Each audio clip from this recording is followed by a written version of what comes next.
cold start on this little Cabover. It's been a couple weeks, so do a little cold start here. It's probably 40 degrees, if that. But this old truck hasn't been started in a couple weeks, so we'll see what she does.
Like I said, it's been a couple weeks since it started last.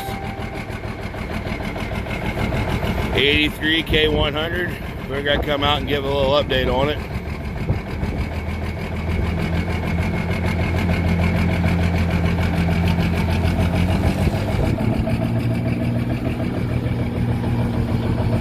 Since some people have seen it last, I still haven't pulled the decals off of it yet.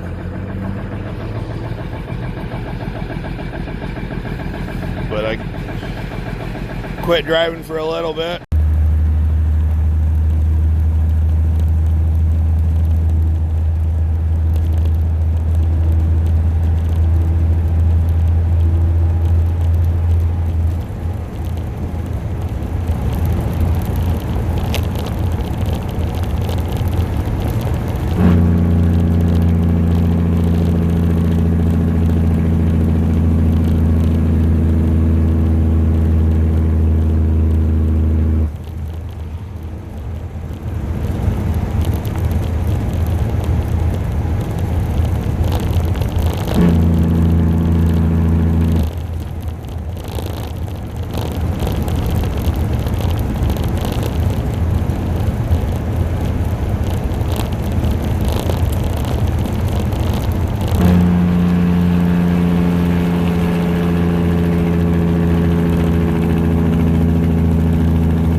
is Roger back in his semi down here at the farm.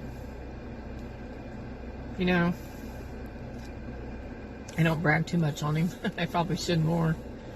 But I'm so proud of him. He has redone the semi to what we thought maybe he shouldn't have. But you know what? He's done it, and he's done a good job at it. And he's out on the road. I'm sure he would love to be home with Amanda and the children, but he is making a living for them right now. And I'm just really proud of him. He's a good kid. I would never have backed that in there. I would have jackknifed it. Totally jackknifed it. But he does a good job. He'll be here for the weekend. And then he'll go back on the road. Hopefully he'll get back home next week.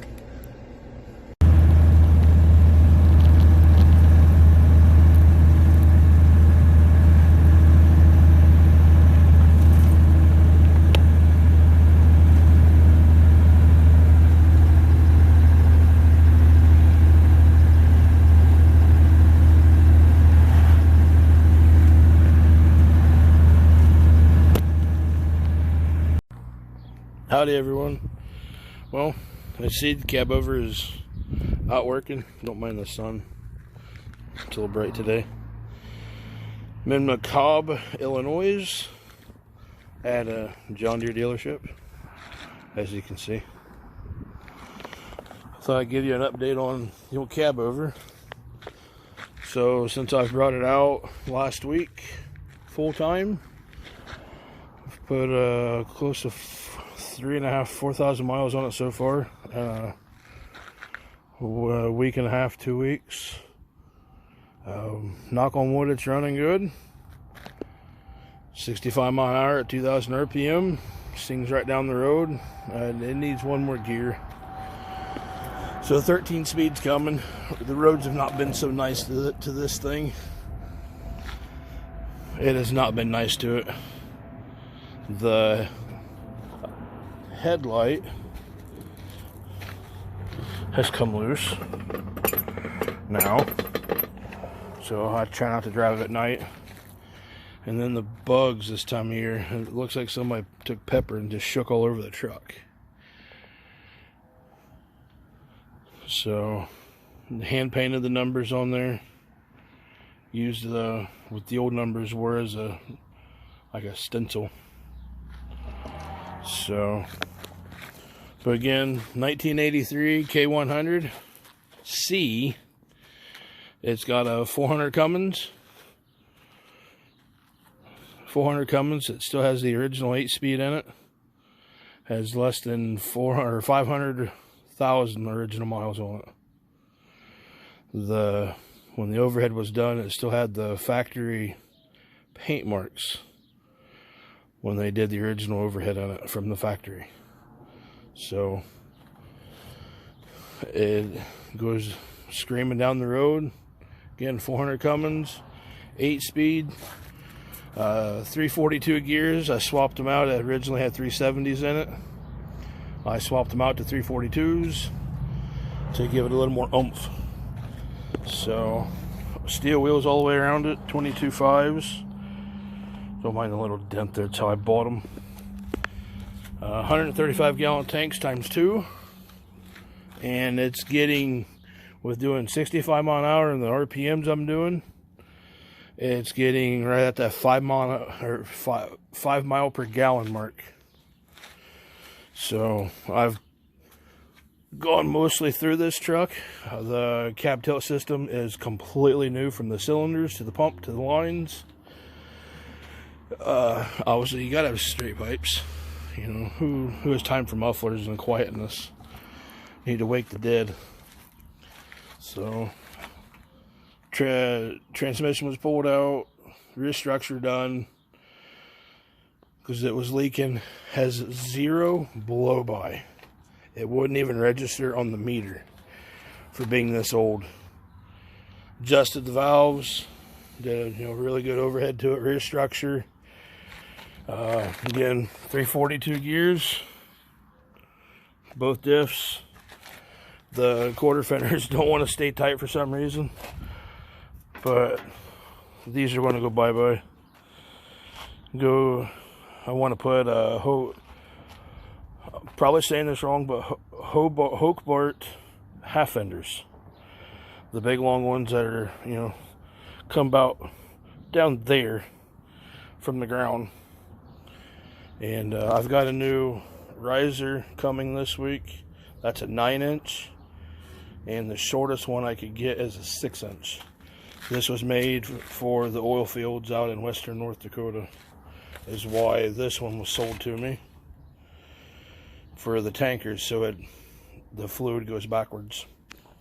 Again, 22.5s. I believe these are low pros, and that's partially my fault. All new airbags, brackets, airlines, fittings, you name it, I've done it to this truck. Mud flaps, of course you gotta have chrome. Tail lights are all LED. They are actually off of a Jeep. They're meant for a Jeep, but they wire up beautifully and they fit perfectly in there. They bolted right in. All new brakes, S-cams, bushings, slack adjusters, brake cans, brake hoses. You name it, it's been replaced on the back end of this truck. It's had new wheel seals and bearings up front, new shoes. The drums were good, slacks were good, S-cam was good. That's all been replaced. What else? When I bought this truck, it had hardly any interior in it. All the pieces were taken out of it, and went through. My beautiful wife cleaned them and put it all back together for me. It had no seat in it whatsoever, and excuse me, had no seat in it whatsoever. I literally drove it home on a 5-gallon bucket. I'll go show you that. The up front here, this piece was yellow. This was yellow. I sanded it all down, disassembled, and pulled lights out. This was replaced, that was pulled off. That's a new plate because somebody bent it. My son. He bent these.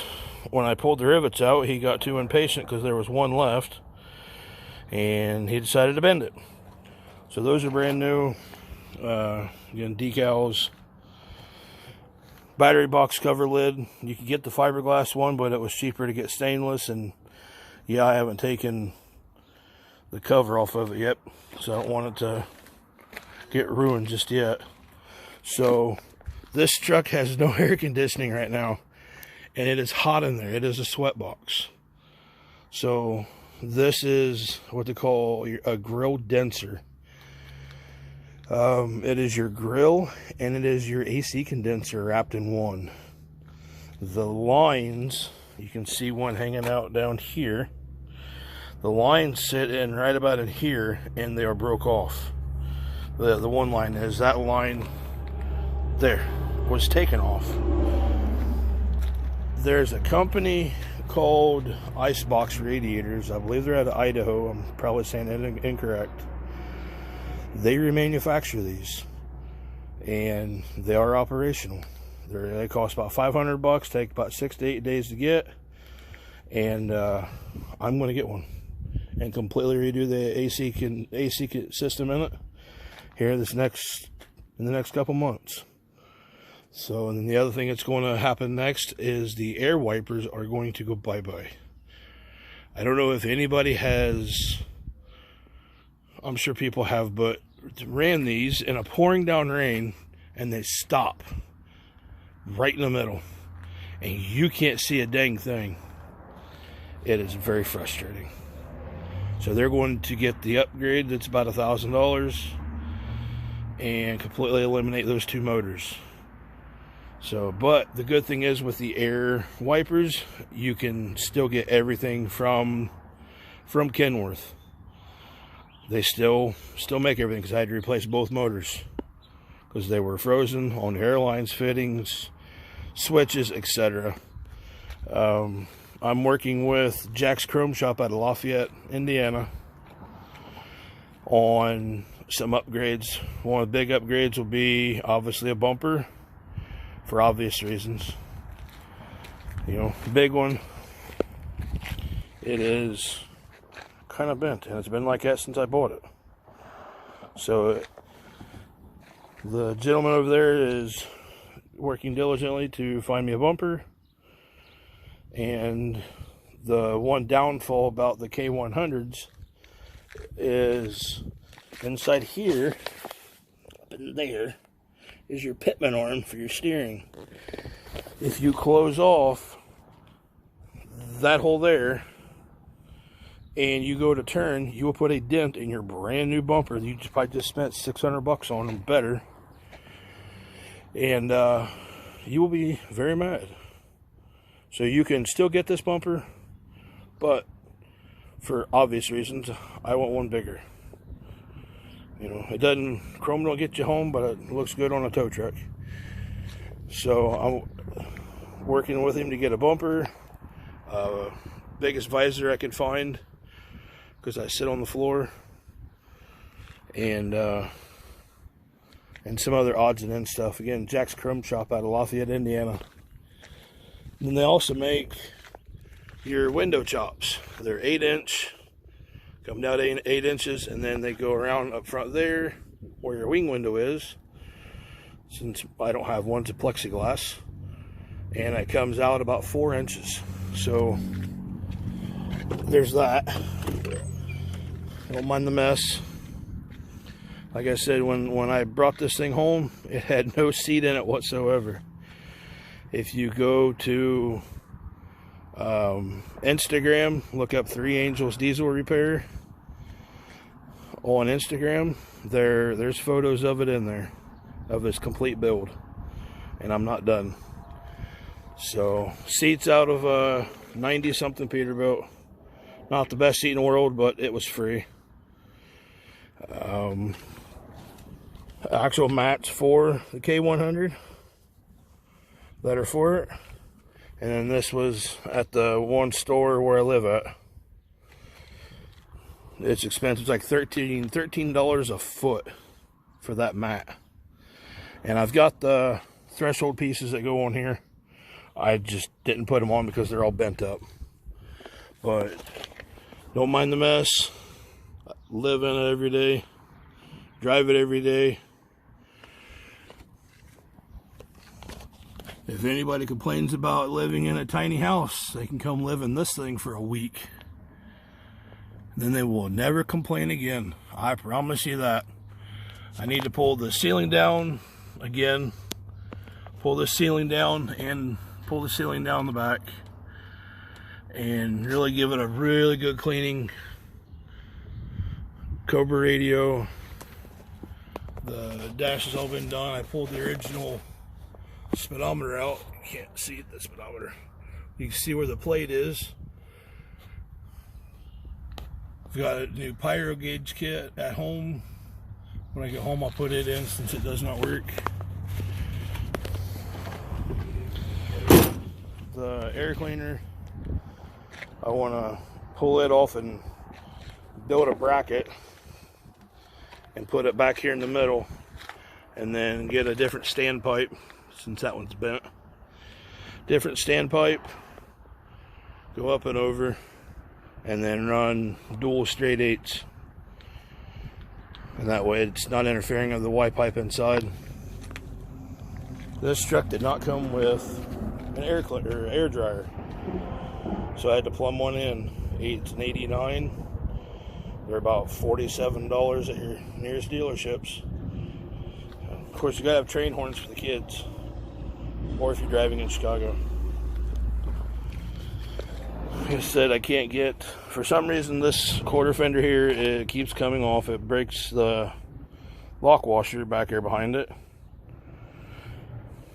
and so I got to figure out something for it, because when it came undone, I don't know if you can see that groove, but it grooved the tire going down the interstate in Wisconsin the other day. So, but yeah, 53-foot van it pulls. The heaviest load I've pulled is 41,000 pounds. I like these John Deere loads. They're extremely light and they pay very well. And cool part is you can usually stay in the parking lots depending on where you're at. I'm in McCabe, Illinois right now. Beautiful little town, quiet town. It's down by Peoria. If anybody's in need of a combine, come get a combine. There's a 4630 or 4640 up there. They're good old tractors. So, but like I said, old K100, it goes right down the road. Even with that old 8-speed, it had to drop a gear once.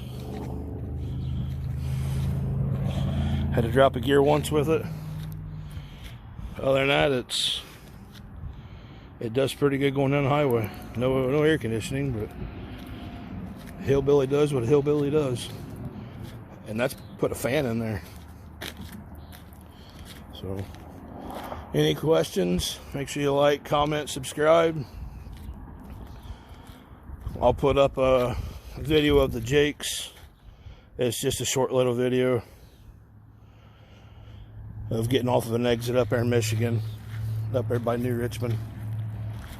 And I'll put a short video up of that so everybody can enjoy it, and I'll make a better one tomorrow. So, like I said, like, subscribe, comment. Let me know what you think. Any ideas? Everybody have a good night. Thanks. Let me sing you the song of my people.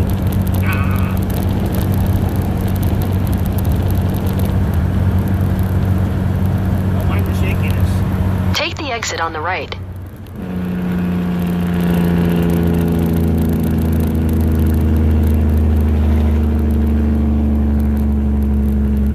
God, I love Jake Briggs.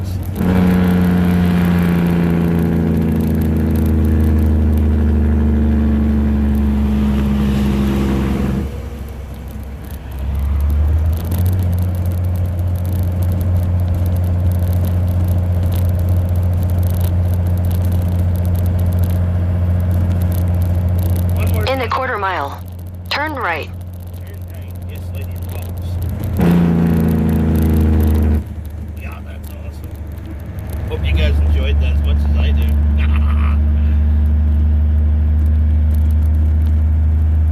Going to Richmond, Michigan, then to Fort Wayne. 3 hours. Woo! Turn right.